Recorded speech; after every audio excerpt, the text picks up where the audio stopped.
Morning, everyone. Welcome back to another episode of To The Point podcast. Hope you guys are all doing well on this Thursday, as we're in our fourth day of February already. As the world is kind of staying still for us here in red, but the calendar keeps flying. And so does the world of sports. There's a lot happening in the NHL. There's a lot of negative right now with just COVID issues with teams not being able to play. But I think they're going to be able to battle through. That's going to be a topic that I'm going to bring up today. I'll talk about teams that are dealing with COVID issues, cancellations. So I'll keep you guys all up to date on that. And I'm also going to talk about the Vancouver Canucks, Montreal Canadiens. I mean, Tyler Toffoli. I mean, he's leading the NHL in goals. I mean, nobody can take that away from him right now. Also dive into the Kansas City Chiefs, potential COVID issues that could spring up before the Super Bowl. Obviously, I'm hoping that does not happen, because I think it's going to be a great Super Bowl. It's the last game of the year. You want to get to the end of it. You don't want your season to end like baseball did with Justin Turner, having to get pulled from the game because he tested positive for COVID. I mean, that would ruin the season. It would really taint the winner. And, the winner of the Super Bowl should not have an asterisk. Just like the NHL winner in the bubble, the NBA, they don't have an asterisk. They won. Period. That's it. You went in there, you won. Every other team had just the same amount of chance to win as you did. Guess what? They didn't do it. So hopefully the NFL can get to a resolution here. But like I said, I'm going to start today's podcast talking about some hockey. I'm going to start with Vancouver. Last week they played Ottawa 3 times, 3 wins, beating them 16-3 in combined score in the 3 matchups. Then they beat Winnipeg Saturday night. It's a big game on the road, get a big victory there. And they're playing well. Tyler Myers had really stepped up in the past week. We've seen, outbursts from Pettersson, JT Miller start to find his game. And Hoglander's a good young kid. He's been playing well for Vancouver. Zach McEwen, their depth players have been playing well. I don't think Quinn Hughes has been particularly fantastic this year, but he's got over 13 points already. So he's a point defenseman. They're never going to be my favorite, his style of play.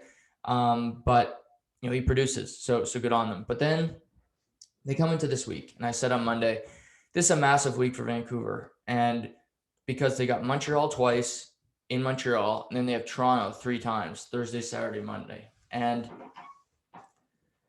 the start to the road trip could not have gone worse for them.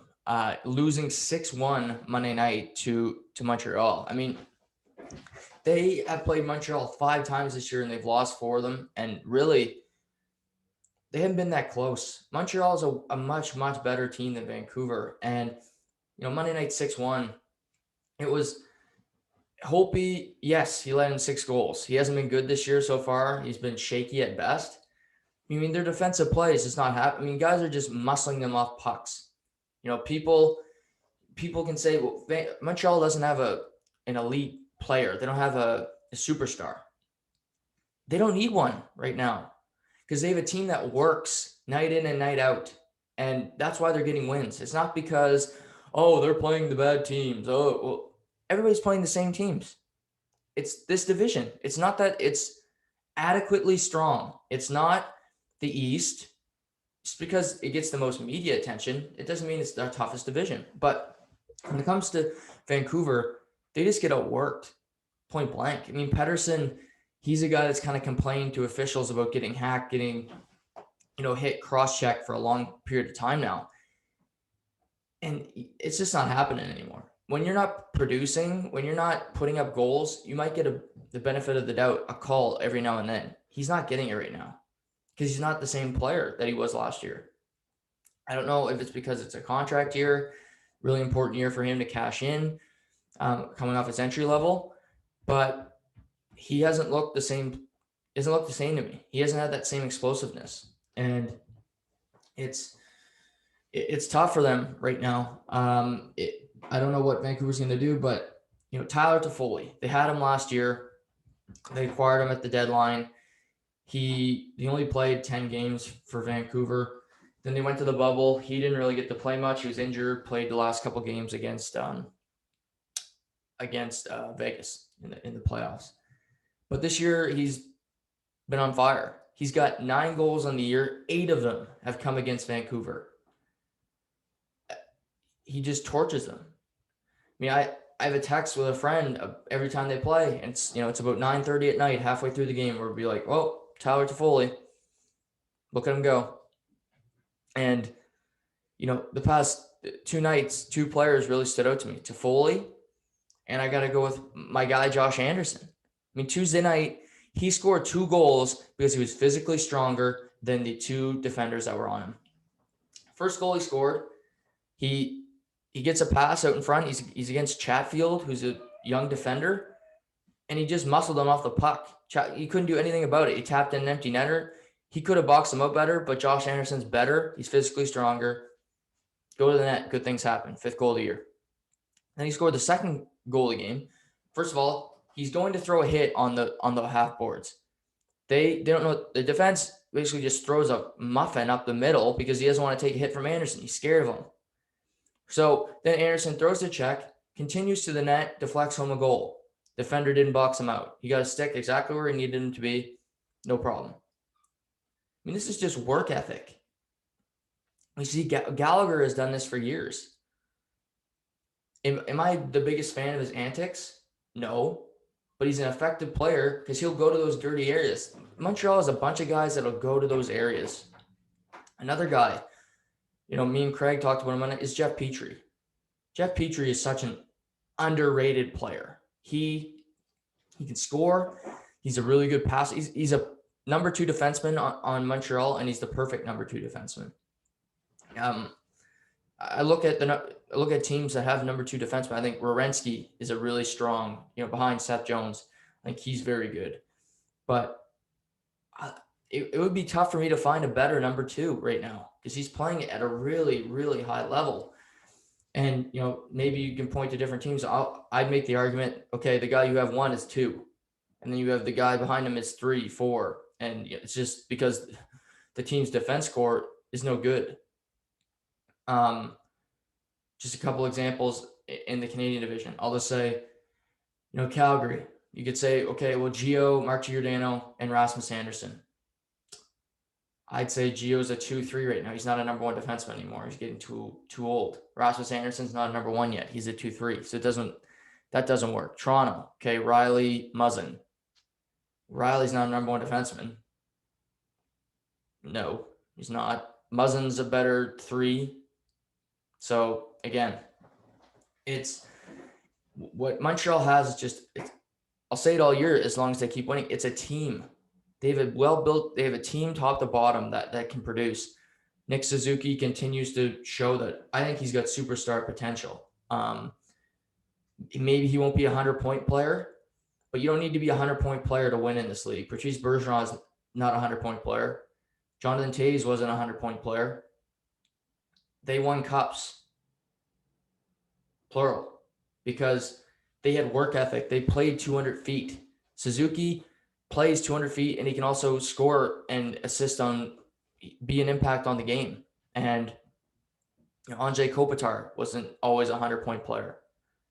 It's just something about this team that really sticks well. And they got Jake Allen in net. He has been good for them. He won the game Tuesday night 4-3. They hung on to beat Vancouver again. But for Vancouver, I mean, yeah, you beat Ottawa. Who isn't beating Ottawa right now? The whole damn league could beat Ottawa right now. They're such a tire fire.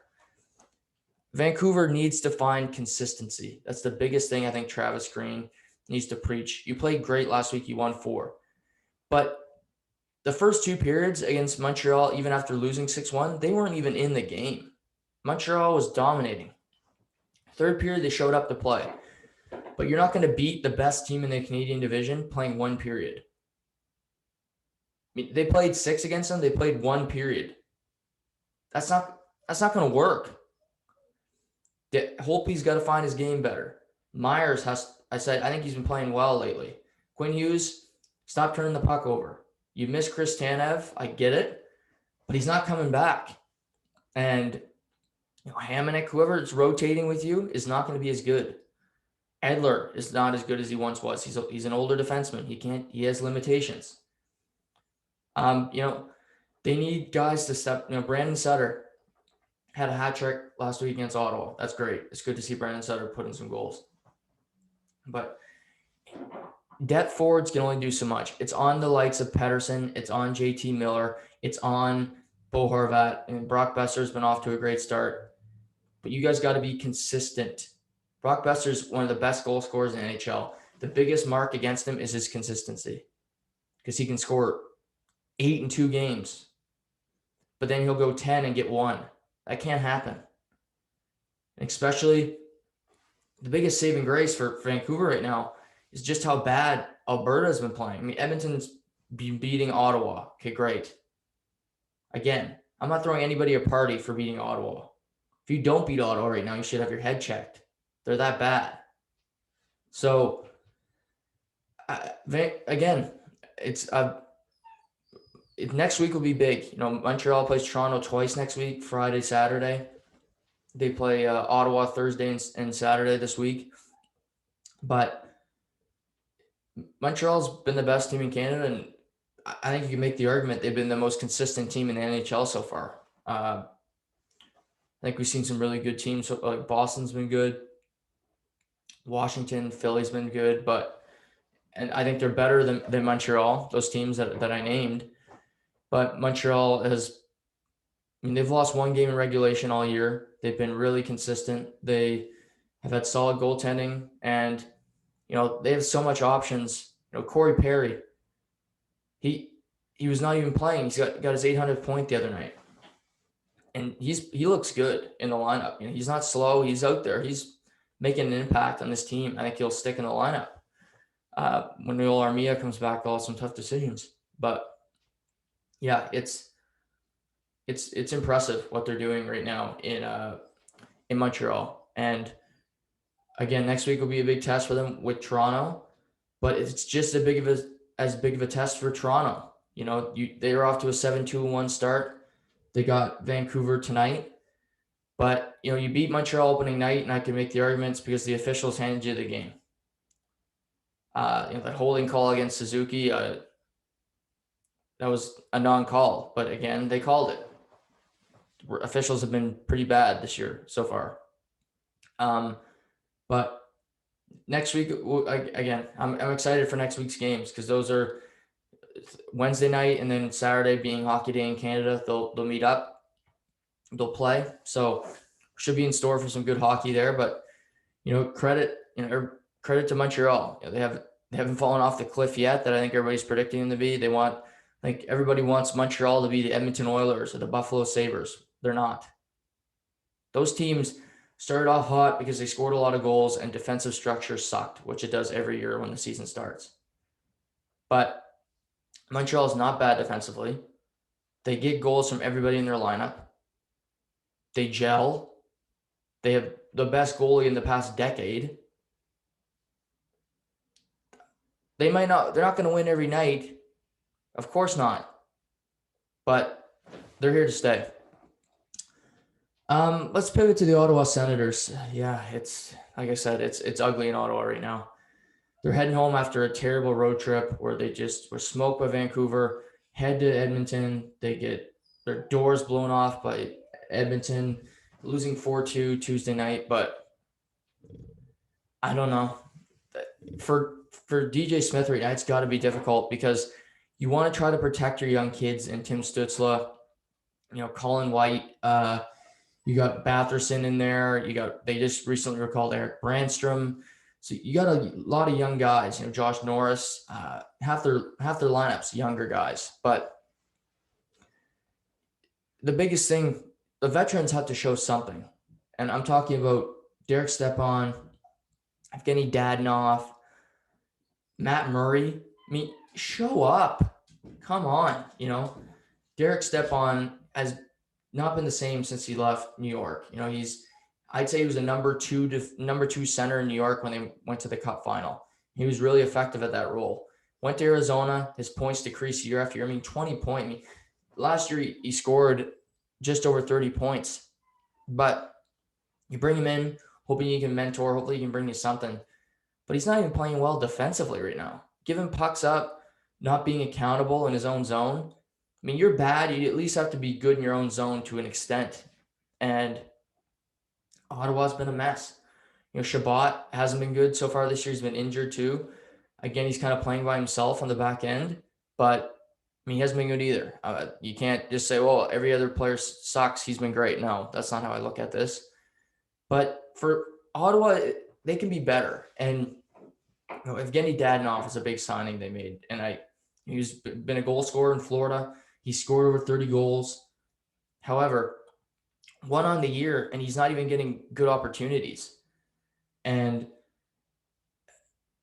yes, he's not playing with Barkov like he was in Florida, but on the power play, you could at least be a threat. And I think you just shoot the puck if you're Ottawa. I think DJ Smith's got to tell these guys, just do simple things well. So Dadonov, you're a goal scorer. When we get a power play, focus on the power play. We'll let the other parts of your game come along here. Let's get the power play going. Let's see what you can do. Check. Okay. Eric Goodbranson. All right. You're slow as hell. We know that. We accepted that when we signed you. However, you're big and you can kill penalties. So let's focus on getting our penalty kill a little bit stronger. Maybe block some shots. Just get the puck out when you have the opportunity to. Do not throw a cupcake up the middle to the other team and then they score. That can't happen. So I think simplifying the outlook of certain players, just ease the game. But I still think you need to, I like the slow approach. It's going to be a tough year in Ottawa. We've already seen Brady Tkachuk start to, engage physically. He's getting, other teams have been kind of rattling him. I'm fine with that. Brady Tkachuk's going to be Brady Tkachuk, and he's a guy that plays with emotion. He plays with some bite, plays with an edge, and you need that on your team. You need a guy like Brady who's not afraid to get involved, and he, I think he's the one guy showing a lot of heart on this team. I think some nights you don't see anything from Ottawa. But a guy that, they've had a couple guys in their pipeline for a long time that I think they just really need to move on from. And that's Nick Paul and Colin White. Colin White, he was a guy they touted for a very long time. He's going to be a center that's going to really step up and take over this team. I don't know what he brings. His lack of effort is really quite astonishing. I can see why DJ Smith says, I want to play you, but get your ass to the press box because you don't do anything for this team. His back check, his willingness to go into the corner, get the pucks, it's just not there. And for a bad team, you need your young guys to at least work. And Tim Stützle is going to get his turnovers. He might make it too fancy of a play. He's 18. You got to accept that. Colin White, he's been there for a long time. And, he's going to be the next guy demanding a trade because he's not getting the ice time he wants. Well, you're not getting the ice time because you don't deserve it. And DJ Smith's maybe tough. He's a tough coach, but I think he has to be with this team. I mean, the way they're playing, who couldn't be? And, for a bad team, one of the most important thing you can have is at least adequate goaltending. Matt Murray has been an issue since the beginning. I thought he played great against Toronto when they won their game on that Friday night. Since then, he's been a train wreck. Getting pulled in the first 10 minutes of the game against Edmonton on a Sunday. They didn't start him on Tuesday, which is quite astonishing to me after Hogberg gave up 5. I just think his confidence is shot right now. He's frustrated on the bench. I mean, every game you go into, you're the underdog, and he's got a long-term deal, but you don't want to be playing like shit either, and he is right now. So, Matt Murray, it's going to be very important for him to find his game because I don't know what this team can play harder. That's the one thing they can do in front of him, but he needs to make a save too. You can only point at the rest. Some nights you just got to make that save. Okay, yes, it was a difficult save, but guess what? Carey Price is making the difficult save. Andrei Vasilevsky is making a difficult save. Anton Khudobin, who isn't a well-known name, can make a big save for Dallas. So I just think Ottawa, they can like I said, just focus on little things for each player. don't do too much. And if you can figure out little things to do for simple guys, it could just be, let's break out the zone easier, and then we can focus offensively. But they got Montreal twice. They got Montreal tonight, and they got Edmonton next week.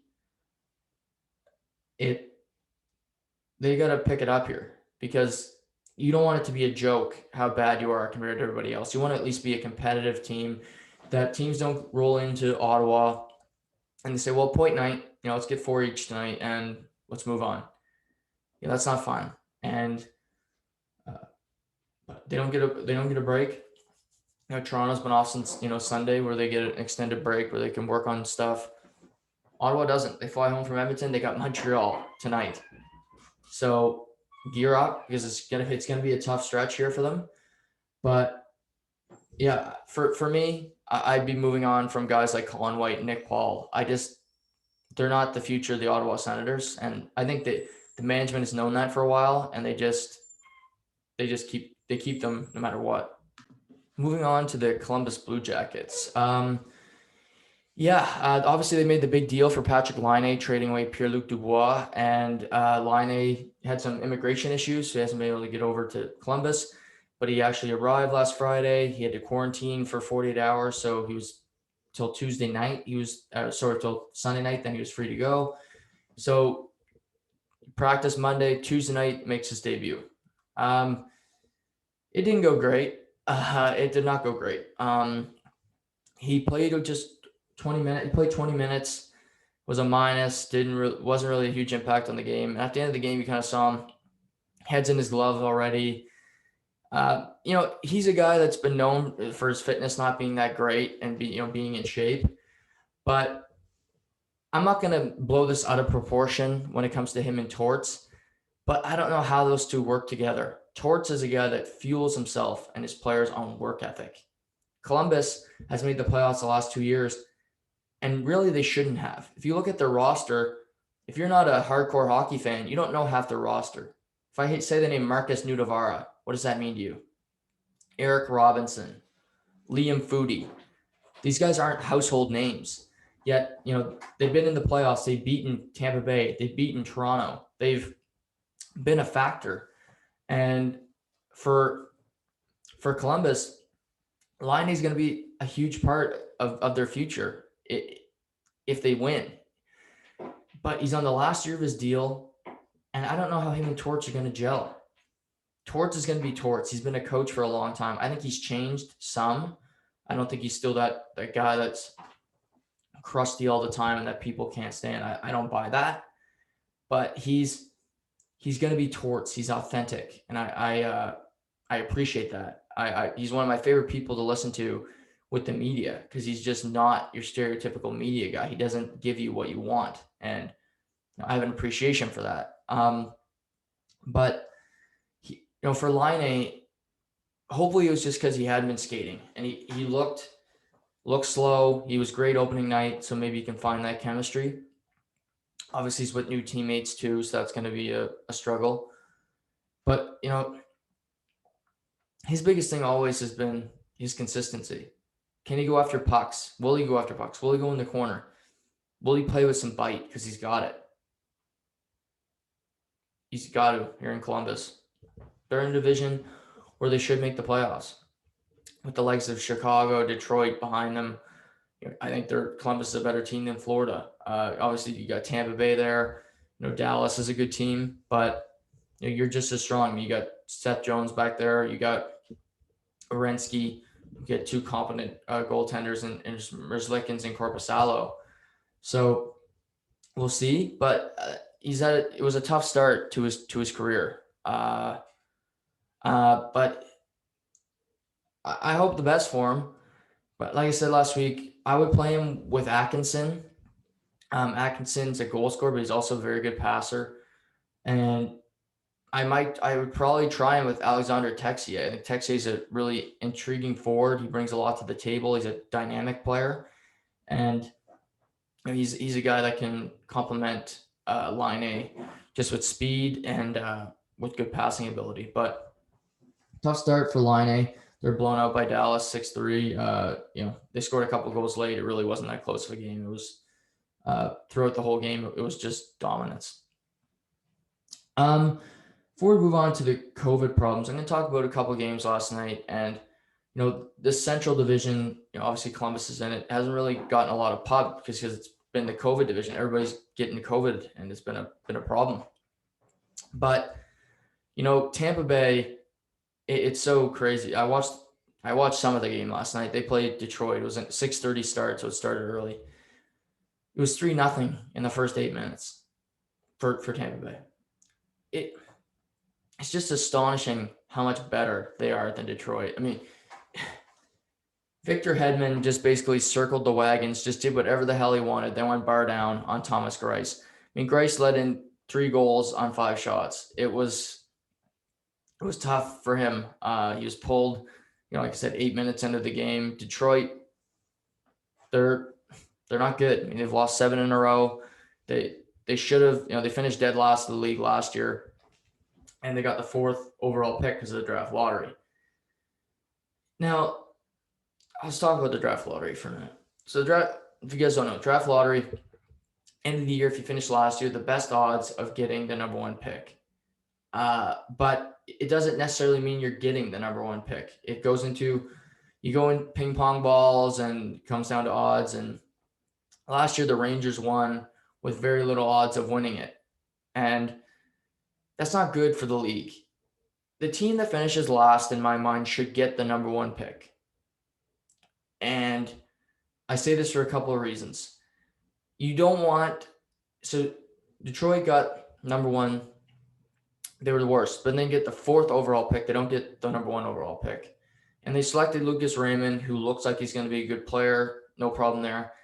But, Lafreniere was what you wanted, what you coveted. And you should be able to draft him.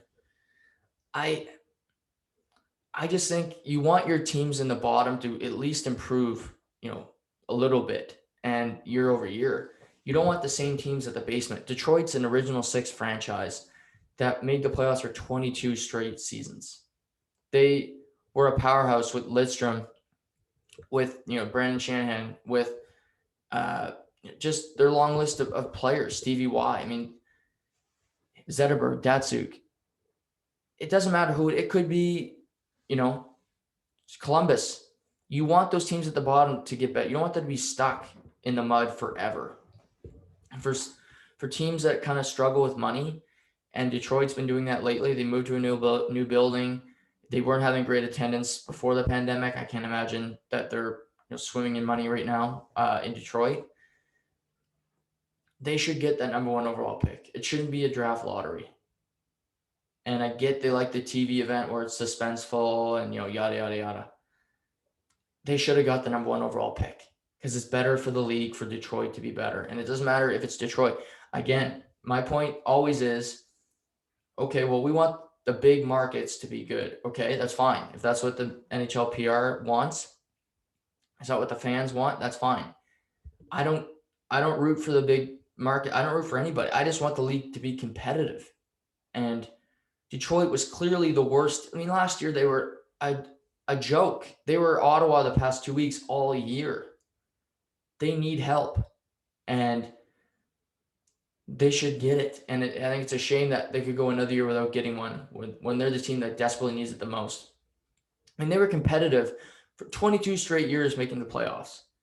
And then they get the shaft. I mean, they were more consistent than anybody. And yet you get the likes of Buffalo, Edmonton, Toronto getting these high picks year after year when they were garbage. They were rewarded for being terrible for decades. Just doesn't seem right to me. But I don't see them changing the system. But that's just my take. I would change it because the NFL works the best. The worst team gets the number 1 pick every year. Who complains about that draft? What gets more publicity than the NFL draft? The NFL draft gets more publicity than NHL season, you could argue. Seriously. It's a huge TV event. It's February, the season's over. They'll talk about the draft for 2 months on NFL Live on First Take on these ESPN shows. And the NHL says, it's there. Yeah. Trevor Lawrence, who's going, Zach Wilson. So, and then obviously last night, the nightcap, great game. Philly, Boston, two elite teams in the toughest division in hockey in the East Division. And, one of my favorite players is third game back, and he came to play last night. David Pastrnak, 4-point night, hat trick, ties the game late. With 15 seconds left, ties the game, goes into overtime, finds Patrice Bergeron, game winner. But this guy is so freaking good. And he won the Rocket last year. I don't think people really realize that. They talk about Matthews and how good, and Matthews is great. But if I'm doing a comparison here, I'm not comparing Pastrnak to Matthews because I think Matthews is a better player. But when I look at David Pastrnak and Mitch Marner, it's not even close for me who I'd take. I take Pastrnak 8 days a week. Like he's a better scorer. He's a great passer. I don't know. That's never been a huge thing that people have talked about. He's had multiple seasons with over 40 assists. It's not just a goal scorer. That's called a player, and he brings it. He can have a physical game. He's got one of the best shots in the NHL. And he breaks. He's one of the better. If you look at Corsi's statistics, breaking out of the zone, he's top 10 in the league for getting breakouts as a winger. Pastrnak, there's a word that's thrown out, and I think it's used too often. It's superstar. He's a superstar. For me, he is. I think Austin Matthews is a superstar. I think Connor McDavid's a superstar. I think Sidney Crosby is obviously a superstar. David Pastrnak's in that conversation. He's in superstar. He is. What he can do with the puck, how creative he is, his finishing ability. He's gonna win some Rockets in the NHL. I mean, Rocket Richard trophies, because he's just too damn good not to. He single-handedly won that game for Boston last night. I mean, the power play is so much different with him on it. I mean, they've had a 7-2-1 start. He's played 3 games, but they're a threat with him on the ice every time. I mean, he's on the half wall. Again, he can move in and snap a shot. He's just as big of a threat. Pasternak's legit, and he's the future of the league. He's making $6.7 million, and 16 in Toronto makes almost 11. We can have a little game of bingo, but I'll take the guy in the black and gold. But that's just one man's opinion. But yeah, big win for Boston. Come from behind to beat Philly last night. Pastrnak scoring 2 goals in the final 7 minutes. Then he finds Bergeron, beautiful pass in overtime, and they win the game 4-3 in overtime and improved to 7-2-1 on the season. Now to kind of the more depressing news, and these next 2 topics I'm talking about are about COVID, and I feel like I have to talk about it. It started with New Jersey on Monday. They played Sunday against Buffalo, but New Jersey played the game. Then Monday morning, 10 players were added to the COVID protocol list, where maybe not all of them tested positive, but they were in close contact with somebody who did. So they're added to the list. They can't play for 10 days. Through the week, it's gotten bigger and bigger. It's been added. 15 plus players are on this list, including Mackenzie Blackwood, Travis Zajac, Kyle Palmieri, Jack Hughes, some key players from New Jersey. And they suspended play through Saturday for the Devils.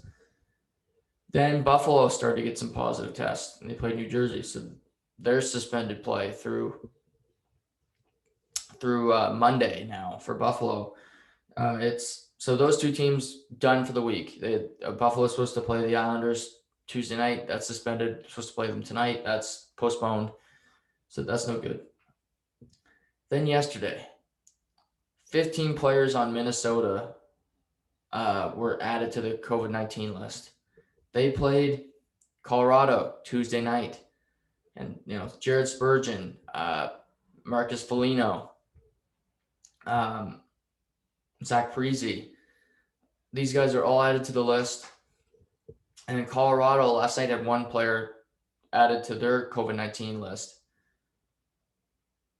It's a mess right now in the NHL. All these teams have suspended play indefinitely due to COVID-19 issues. And I think it's a problem for sure. And obviously you never want to see players get sick, but we haven't seen the athletes die yet or get really seriously sick or injured. So saving grace there.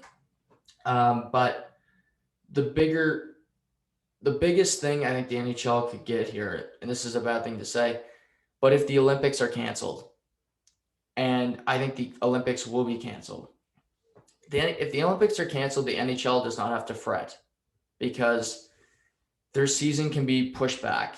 They can play in July. They could play early August if they really have to. Are people not going to love watching hockey in August again? Maybe not. I'm still going to watch, but that's me. But I think if the Olympics get canceled, NBC is going to have nothing to put on their network for 2 months, or for the 2-week span of the Olympics. They're going to want something. They're going to want hockey. They're going to want the NHL to be on NBCSN, be on NBC. And I think the NHL could fill that void. And if there's COVID problems, if the schedule has to be pushed back, well, you can, because these teams can make up games. Say they play till late May, then they start the playoffs in June. You play till end of July, early August. That's okay if there's no Olympics.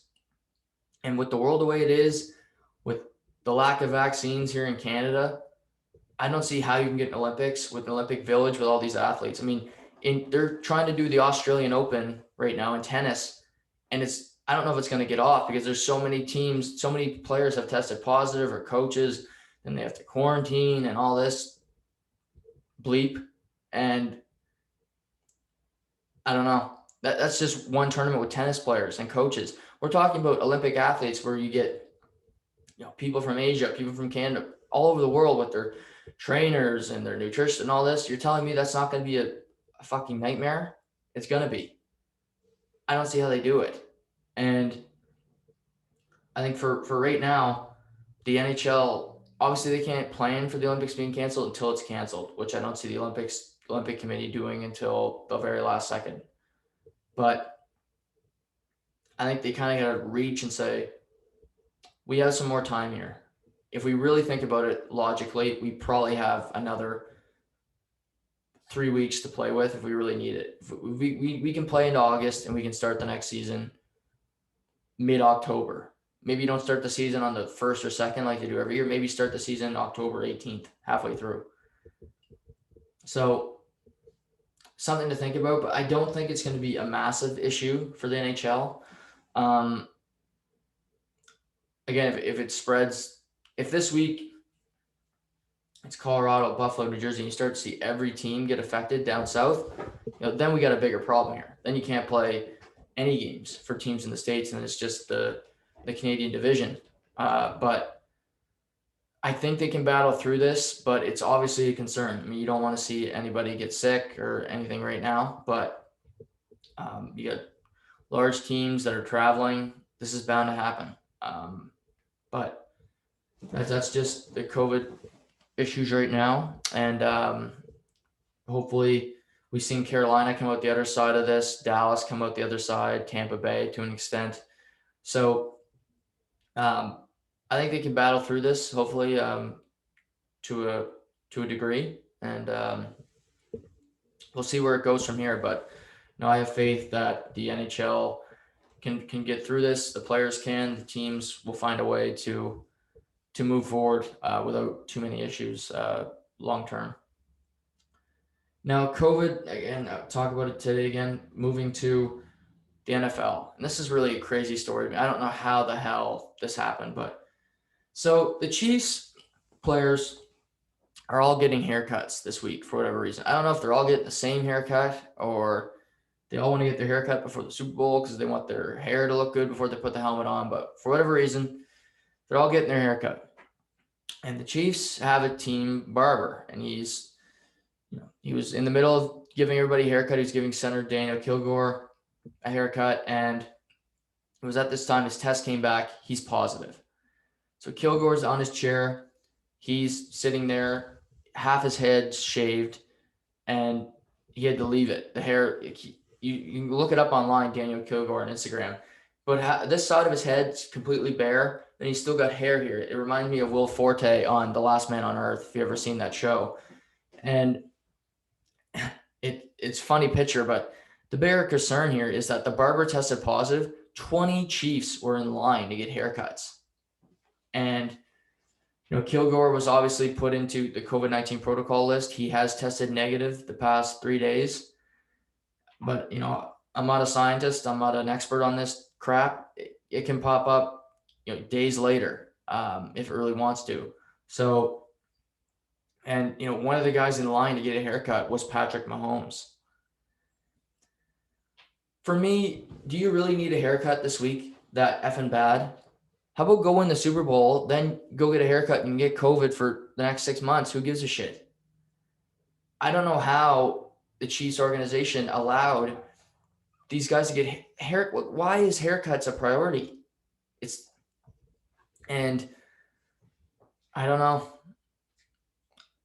I don't think the story's done yet. The game Sunday, test could come up positive Sunday morning. We've seen that happen in games. And the team's supposed to fly out Saturday. Kilgore's testing negative. So as of right now, he'll be able to fly to Kansas City Saturday with the team if he continues to test negative. But I don't get how they allowed this to happen, the Chiefs. Why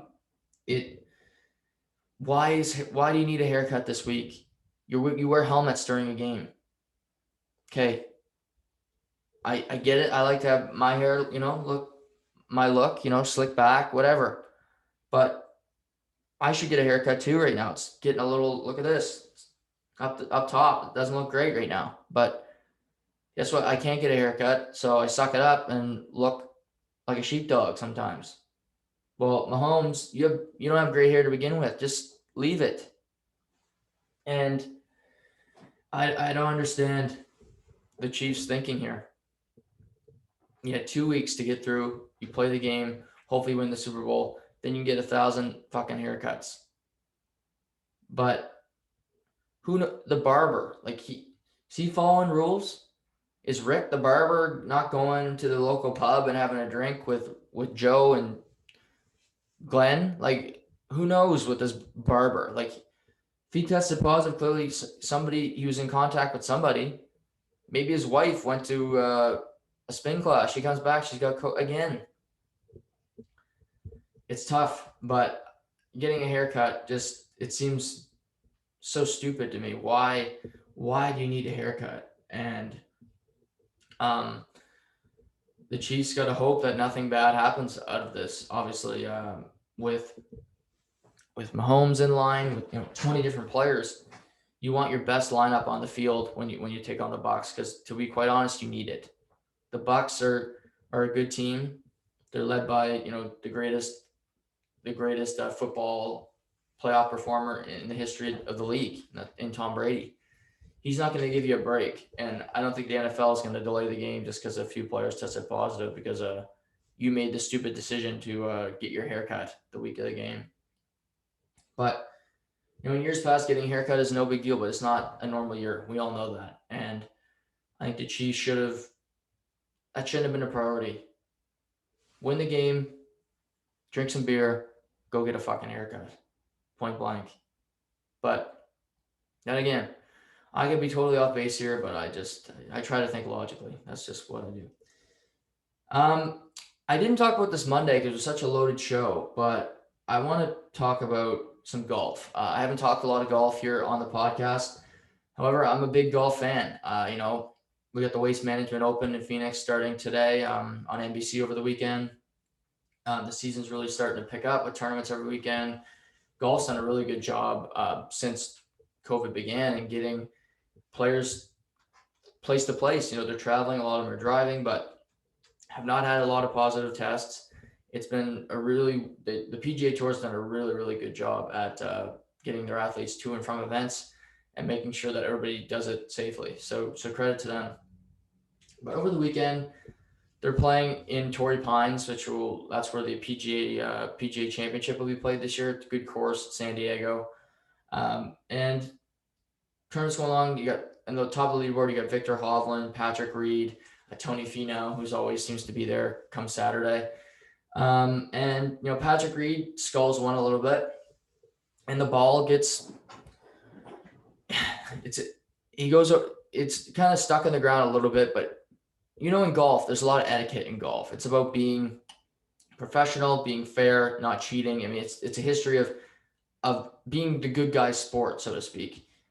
Now, Patrick Reed, if you don't know Patrick Reed, this guy's been known for cheating. I mean, it's been rumored he goes into the woods and, you don't know where the ball is going to be. You're never going to find it. And somehow there's a ball that pops up and he goes, oh, this is mine. And it's a pretty good lie. And, cameras don't follow you into the woods. And, fans can't really either. So he could just drop it and say, oh, this is my ball. And he's done some other stuff in the past where, he's known for cheating anyway. And that's kind of his MO. However, he's a fantastic golfer. I mean, when he's on, I think he's a top 10 golfer. I mean, he can make any shot you really need him to. But in this moment, the ball's there. Before he can call a rules official because he thinks the ball's been embedded into the ground and that he needs a drop and he needs a new lie, he picks up the ball.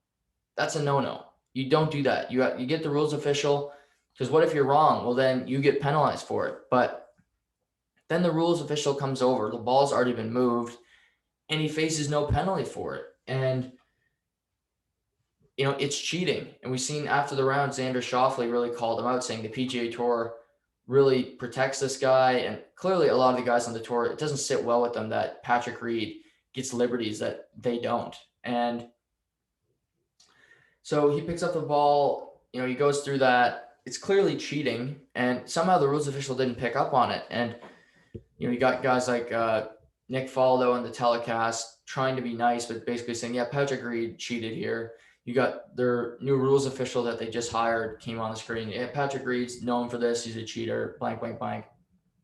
And I don't know how. And the thing about Patrick Reed, the most intriguing thing, he clearly cheated. Everybody knew it. He kind of, after the round, he went after people on social media. And the next day, most people, I think, would just be like, oh my God, I cheated. Like, I'm in my own head here, right? The next day he goes out and just carves it up, shoots 4 under, wins the tournament by 5 shots.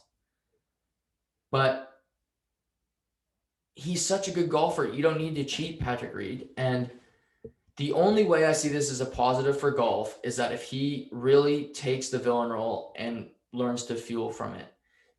I think golf would do great by having a villain that everybody hates, and then he kind of plays up on it. You get fans back in there. People start booing him. He gives them a fist pump. He does, he works the crowd. He gets them pissed off at him. Some athletes fuel themselves by getting hatred. I think if Patrick Reed is built like that, I think this could be great for the sport. I think Bryson DeChambeau is sort of like that. There hasn't been any fans back yet. I'll be interested to see how people react to Bryson. He's very different, plays slow, but he can hammer the ball 400 yards, but he's not for everybody. Patrick Reed's a great golfer, but he's not great when it comes to etiquette, when it comes to golf rules. And I think if he can embrace the villain role, really be that antagonist that the sport, I think, needs. There's a lot of great golfers, and the golf last year was fantastic, but there's a bunch of good guys. Dustin Johnson's never gonna be like, he's just Dustin Johnson. John Rahm, no. Rory, no. Koepka, maybe you could say he's a bit polarizing, but he's he's not really a villain.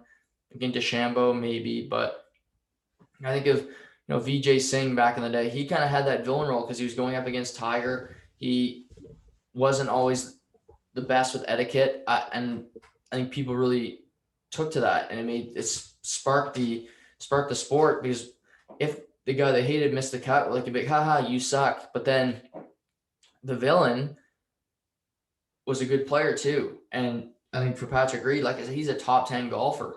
Every tournament he's going to be in it. So you have your villain come Sunday, coming down the stretch, he's going for the title. And everybody's like, oh, I don't want to see him win it. But it's compelling and people will tune in. And Patrick Reed he's a guy that I think he's really polarizing. I don't like that he cheats. Obviously, I have a huge problem with cheaters. I mentioned baseball last week when it comes to the Hall of Fame. If you do steroids, you shouldn't be in, point blank. If you get caught, you're done. So Patrick Reed, he won the tournament this past weekend, but I don't like what he did.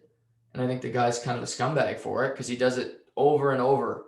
He goes in the rut, when it goes into, the bunker, he'll go in there and before anybody can see him or a camera gets to him, he starts fluffing it and he kicks sand and all. Like, that's just not golf etiquette. And it might sound really arbitrary if you're just listening and you're not a huge golf fan, but it does make a difference where your ball lies and how you play it. And again, for him, I think he should adopt the villain role and just learn to play with it and learn to love it, because I think it would make him so much more compelling, and it would make the sport more compelling just to not have, a bunch of, let's face it, kind of generic white guys. And Toffoli's just a good player. The DJ, Rory, I went through the names. They're good, but to have a guy that's got some edge to him, that's got some bite, that's not afraid to mix it up a little bit, I think it only helped the sport when it comes to popularity, when it comes to just the overall game. I think it would help it a lot. But yeah, the Waste Management Open starts today. Obviously, on the podcast, when we get closer to majors, big tournaments, I'll be covering it when it comes, the Masters. Obviously, that's coming back in April. But golf, so there's usually not a weekend, especially now with the NFL being done, that I won't have golf on coming down the stretch of a tournament, just to see who can come out on top, who's winning. And the great thing about golf is pretty much every weekend there's going to be a different winner, different leaderboard. The players that some of them don't play the same tournaments, but you guy could win a tournament, then he misses the cut the next week. That's just kind of golf. And I like how every week there seems to be a different challenger and a different guy who's playing really hot. So we'll get more into that on the podcast as we move along here, especially with the NFL winding down Sunday night. But yeah, for tonight, like I said, Vancouver's in Toronto. We got Montreal playing Ottawa. We got Columbus playing Chicago tonight. So a couple games, 3 cancellations tonight. So that's obviously a bummer. But hopefully we can battle through this. We can get through this tough stretch and the teams can come back healthier, and this COVID scare will be put to bed. But for right now, it's obviously a concern for the NHL, clearly, and they have to deal with it. I think they can get through it, and I think the players, obviously, there's going to be protocols. I think they need to do some investigation into what caused this outbreak. Are players breaking protocol? I mean, is it somewhere at the hotel? You got to do some investigations here if you're the NHL to try to limit this from happening again. I mean, they slapped Washington on the wrist for the 3 guys hanging out in the hotel room.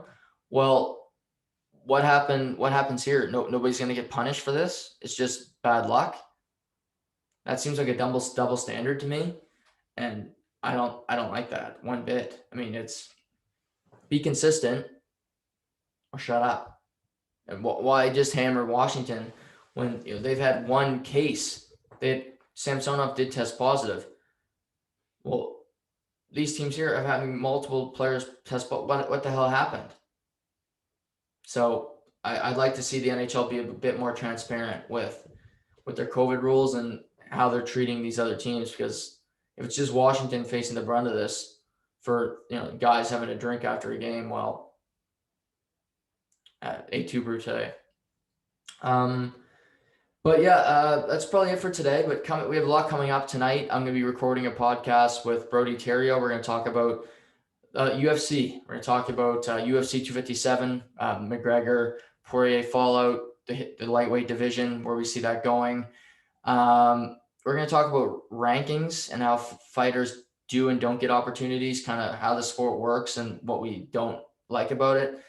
We're going to be talking about the role of the referee and when he stops a fight. That's another big angle of the sport that I don't think is talked about enough.